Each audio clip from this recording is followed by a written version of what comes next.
Hi, my name is Gary Napper. I'm the lead designer on Alien Isolation, and we're at Gamescom. What are you guys showing new when it comes to Alien here? Today we're showing quite a large part of the campaign, as people have seen what hands-on with the alien is like and how adaptive and terrifying it is. We've introduced a bit about some of the other characters like the androids and the humans, but what we're showing today is actually all of that in context with a bit of story and a bit of atmosphere, so people can play a large portion of the game and see what we're doing and kind of get a better idea of the full game idea. Can you give us a better idea of the gameplay experience? So yeah, the whole game, because it features systematic AI, it's very difficult to say exactly where the alien is going to be, or even if an android or humans are going to turn up. So we wanted to show a portion of the game where you could get an idea of how differently it could play. So you can go through it and see the story elements, meet some of the characters, and see it all in context. The bit we're showing today is a section of the station called the hospital, where you're trying to find medical supplies for one of your colleagues who's arrived with you on the station, and obviously going through that area, there so happens to be an alien in there occasionally, so it's good fun to see. How important in this game, as you're playing through, will it be to have alliances with people? Because I know some of the humans are more dangerous than the actual aliens. So you can't really have alliances with some of the people on the station, but you do have kind of NPC characters who are there to help you out, and kind of some of your friends you've arrived with. What I like about the game is when you meet other people on the station, they're either terrified and just trying to survive, or they're terrified and aggressive and they're worried that you're trying to take what they have. But even so, that doesn't kick off straight into combat. They will give you a warning, they'll draw guns on you and tell you to back off, and if you just want to go, that's cool, and walk away, you don't even have to get into combat with them. But of course, as soon as the gun's fired, that will make a lot of noise and attract the alien frequently.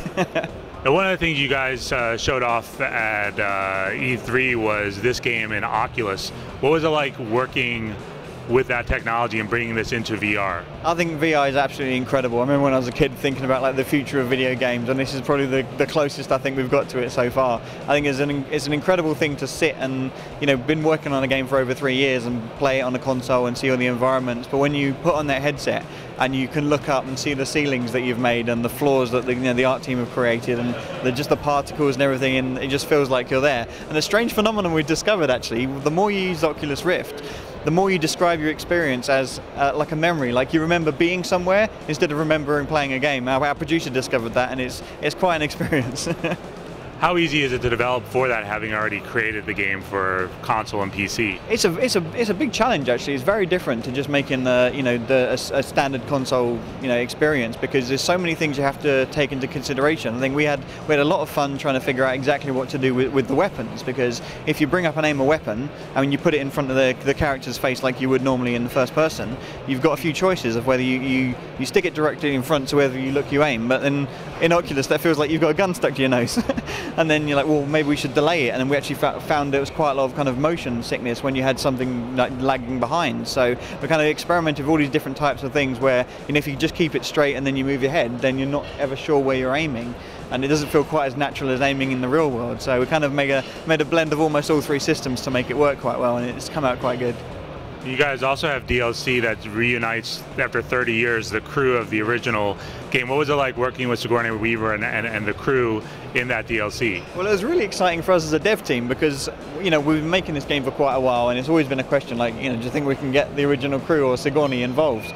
And we were never quite sure, and we talked to 20th Century Fox, and we got through to the agents of the actors. And then I think it was on the day we found out that Sigourney Weaver was really into what we were doing and said yes. It was like, oh my God, what else could we do? And one of the things we thought of was, well, actually, if, we've got all the kind of plans for the Nostromo, and we've built the set, and we know what it looks like in the game, so we could actually recreate moments of the film with the original cast and have you play as them in their various roles. So that was how that idea was born.